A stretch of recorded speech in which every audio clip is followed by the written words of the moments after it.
Hey guys, and welcome back to How Logical. In this tutorial, we're gonna look at how to save items for later in your Amazon account. Now let's begin. Well, as you can see, I have already logged into my account.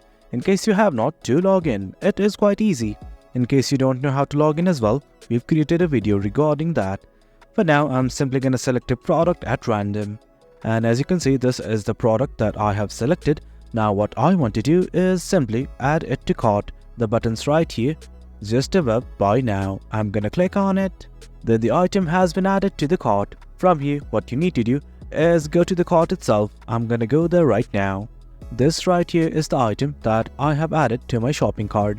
And just below the item, there are some few options like you can change the quantity, you can delete the item from the cart, and simply save for later.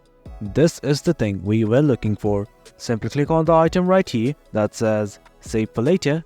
And guys, as you can see, in this item section, there's a tab like this that says saved for later. And here you can see the items that I have saved. And guys, that's it. This is the gist of it. This is how you save items for later in Amazon. Hope you guys found this video informative, and for more content like this, do remember to hit like, share and subscribe. Your support fuels us. Until next time, thank you.